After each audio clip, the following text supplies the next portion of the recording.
But we begin with new cracks in Trump's defense to impeachment as an aide to Vice President Pence knocks the infamous Ukraine call, and John Bolton is ready to defy Trump and talk to the impeachment probe that is trying to end Trump's presidency. The new testimony coming in tonight from a top State Department official, George Kent, recounting Trump's specific demands that Ukraine carry out the political investigations he wanted, recounting how another now famous witness, Ambassador Sondland, said Trump wanted nothing less than President Zelensky to go to the microphone and say, investigations, Biden and Clinton.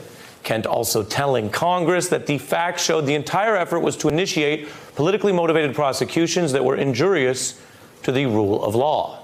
Now, was Zelensky going to step up to the mic and announce that? The New York Times is now reporting he was 2 days away from doing it on TV. And then the U.S. aid money started flowing and they canceled the interview. Today, a key aide to Mike Pence also testifying behind closed doors. This is the person who would have been responsible for ensuring Pence knew what happened on the call, as the Washington Post reports. And the aide says the call was not political and not a normal, was political and was not a normal diplomatic call. Now, while those witnesses are notable more for what they say than who they are, there is another key witness in the middle of all of this impeachment Venn diagram. John Bolton, a famous hawk with credentials that range from Fox News to the Bush White House to, yes, the Trump White House. And he's a potentially devastating impeachment witness, given these credentials, and a reportedly devastating objection to the Ukraine bribery plot that he issued in real time. Former National Security Advisor John Bolton characterized the attempt to get Ukraine to investigate Joe Biden as a drug deal. Bolton described Rudy Giuliani as a, quote, hand grenade who's going to blow everybody up.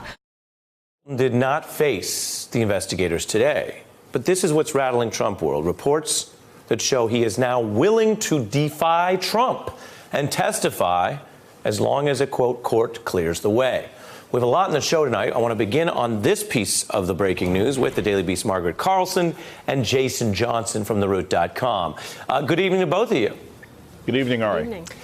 Margaret, your view of what we have here in the layer cake, I would argue some cake that is not fully famous. So whether people know and believe Mr. Kent is a matter of some debate, rising all the way up to the John Bolton frosting, someone that is a bright red, Bushian, Fox Newsian, Trumpian frosting. What does it mean if he publicly turns on Trump in this probe? Right. So you have this delicious cake over here, which is composed of the deep state, the radical, unelected bureaucrats, as Trump refers to them, who work for chump change. Nobody ever thanks them. They don't look for gratitude, and it's good because they're never going to get it until now when they come forward. And one of the pictures I like, Ari, is the one in which the Capitol Hill police act as an honor guard, as some of them have walked into the Capitol, the ones who were deposed.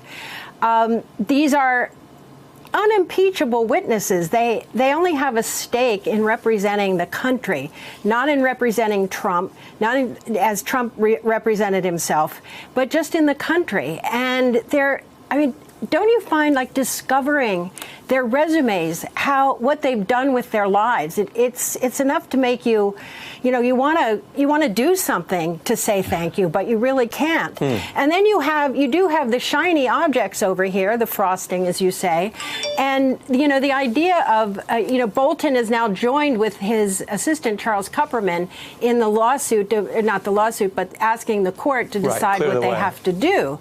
And Bolton will be a mixed bag. I mean, nobody, neither Republicans or Democrats quite know what he will say because he's a political appointee, and they go, however the wind blows.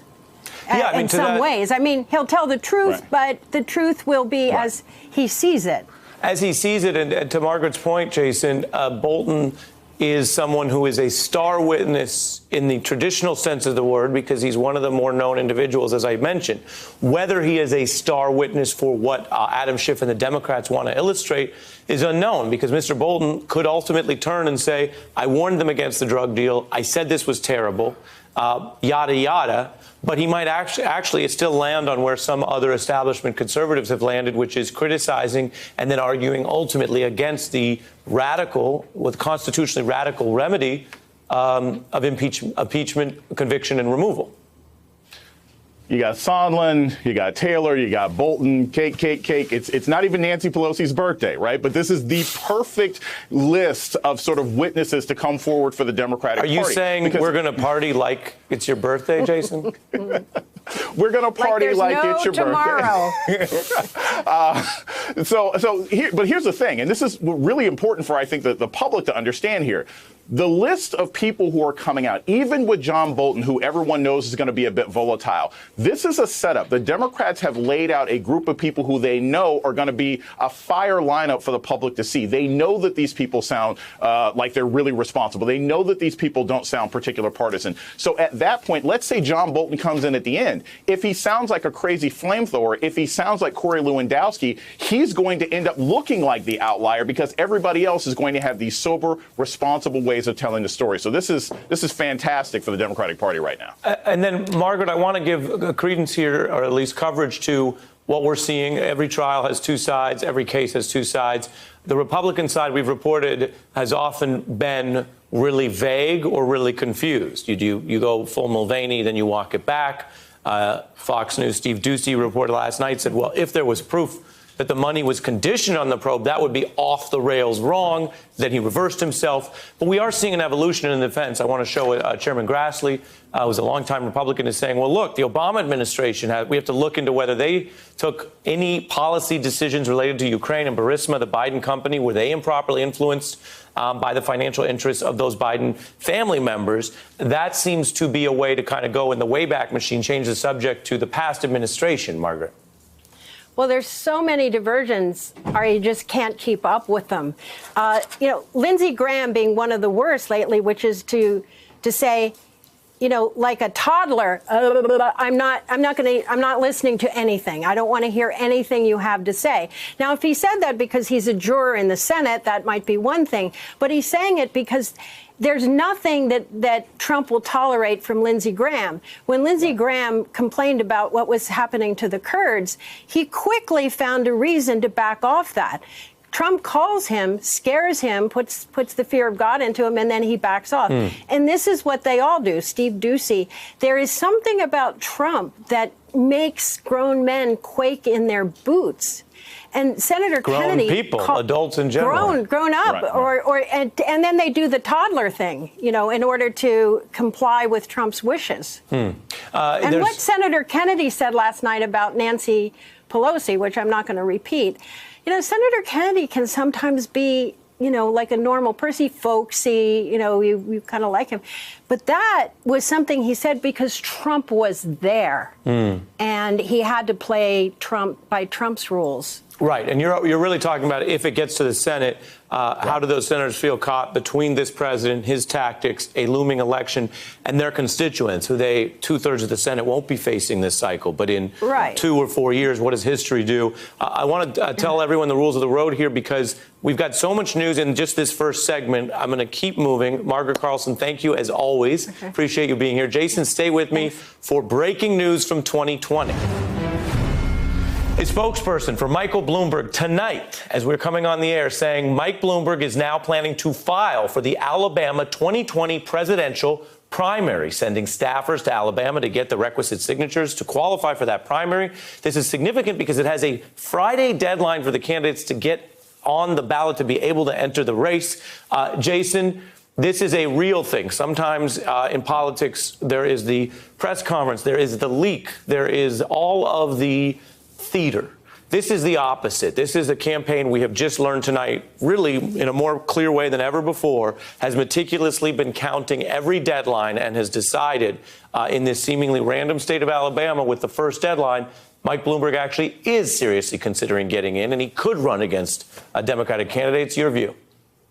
I don't know where these people are getting the idea that they should run. Where is the clamor across the United States of America for a Mike Bloomberg candidacy? And this is a problem that I think the Democrats are going to have to figure out. They need to figure out the difference between the money donors who are in New York, who are in D.C., who may be in Chicago, and what the party is actually saying. If you combine Bernie Sanders and Elizabeth Warren, which I know lots of people on Twitter will be mad about, but if you put Bernie Sanders and Warren together, about 40% of the primary population want want someone who is progressive, want someone who is dynamic. If you look at Cory Booker and Julian Castro, these guys were 5 minutes from being out of the campaign and raised $2 million over a 10-day period because people wanted to hear their progressive voices. No one's calling for Mike Bloomberg at all. He can show up in Alabama. He can show up in California. Let me get you one more point on that, and then I'm going to turn back to other news on Impeachment Central. So we got a lot happening right now. I think the argument here and the reason why this is big news tonight, viewers of this show will know we don't jump at just any little random political 2020 development.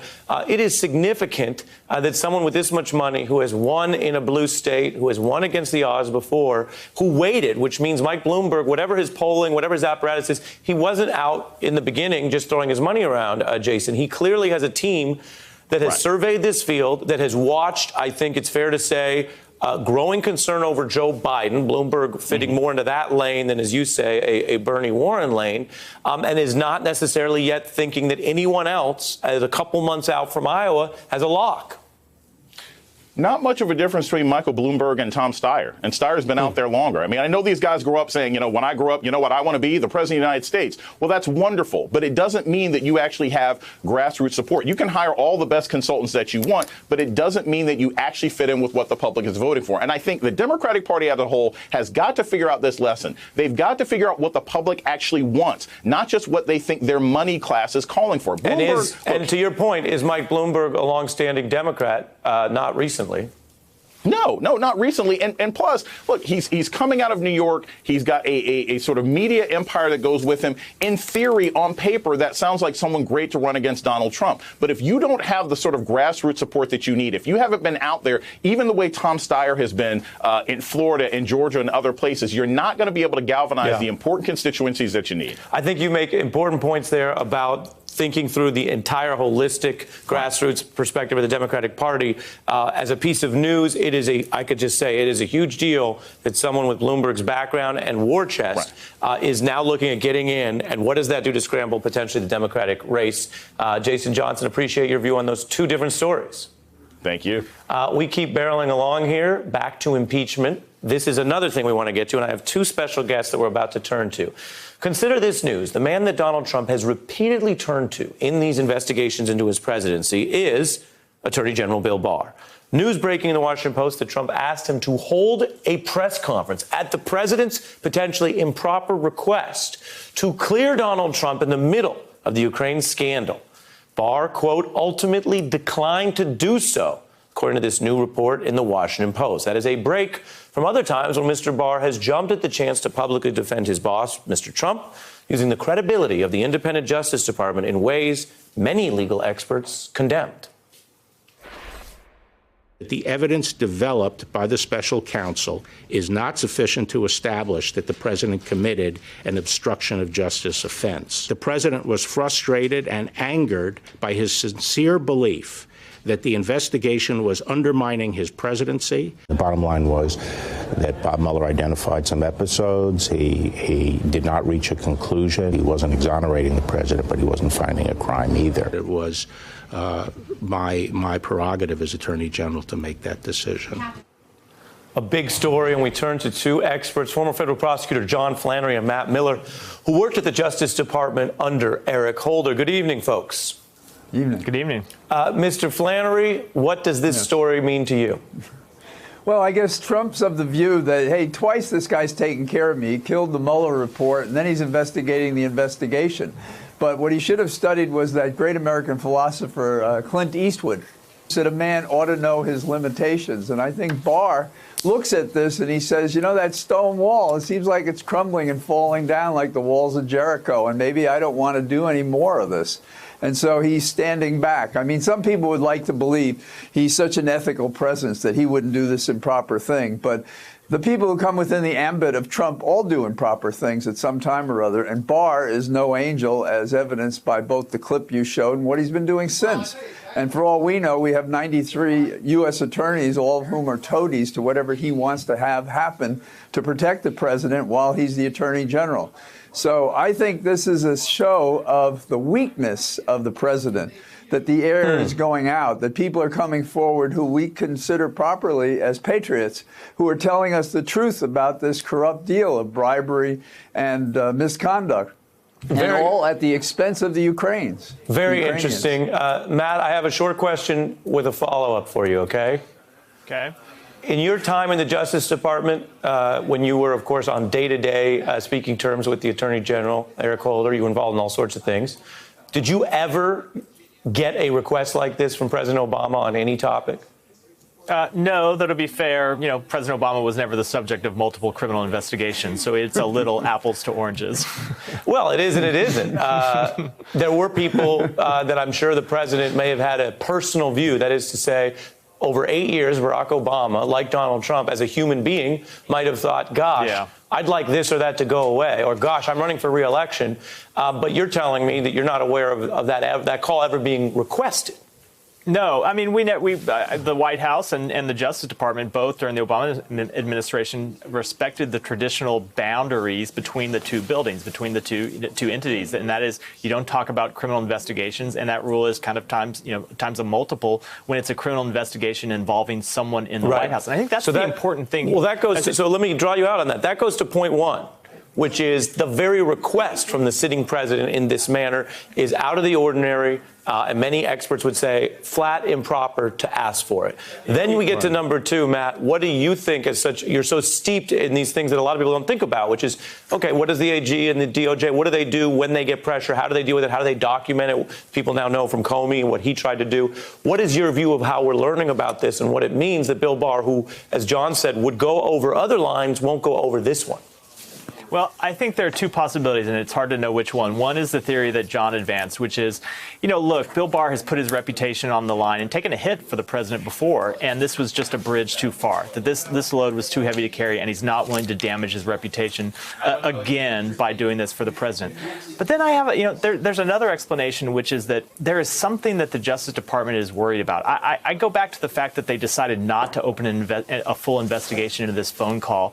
And they made that decision not in a vacuum, but they made that decision with the fact that they were already conducting an investigation into Rudy Giuliani and his two colleagues for their activities in Ukraine. You then get this phone call where the president is telling the president of Ukraine to talk to Rudy Giuliani. In the normal course of events, you wouldn't just close it based on a narrow legal view, which is what they did. You would take a full look at all of that. And so I think the other possibility is not just that Barr didn't want to take a hit for the president, but that they are worried about the decision they made, and that if the president was talking to him about this press conference, that the president or someone else in the White House was talking to the Attorney General about the underlying criminal investigation itself, and they are worried about having to defend that and that becoming public. That's fascinating. And John, you raised what Mr. Barr has done in the past on multiple issues, including, calling lawful investigations and surveillance techniques, calling them spying, using other methods. Take a quick look at some of that, John. Okay. Hey, Jim. I am reviewing the conduct of the investigation and trying to get my arms around all the aspects of the counterintelligence investigation. We should be worried about whether government officials abuse their power and put their thumb on the scale. We have to look at that. I think spying did occur. Yes, I think spying did occur. John? Well, the thing about this is the conflict that we haven't discussed, which is that Barr is at the center of the conversations involving Ukraine. And he has an investigation that some of us look at as trying to prepare the president for the presidential race by saying, oh, that first investigation didn't work. And he's in the middle of the second investigation. He was supposed to go and meet with the Ukrainians, he and Rudy Giuliani, and the more evidence that we get. And so he may be staying back not only because the White House doesn't have the power and the oomph even within the Republican Party that it had, particularly after Kentucky and Virginia the other night, but he also has this problem himself personally, and why and how he could possibly be in a position to clear the president on an offense which he is implicated in by the very telephone conversations and the readout is beyond me. Well, it's a corrupt den. Both of you have made points that would necessitate in any normal time a special counsel to deal precisely with the situation where the president name checks the attorney general in a potentially criminal international plot to help steal the next election. I know it sounds bad when I say it out loud like that, but that's literally what's under investigation. Flannery and Miller reporting for duty. Thanks to both of you. Thank you. Appreciate you. Hey, I'm Ari Melber from MSNBC. You can see more of our videos right here, or better yet, subscribe to our YouTube channel below. You could have been anywhere in the world, but you're here with us, and we appreciate that.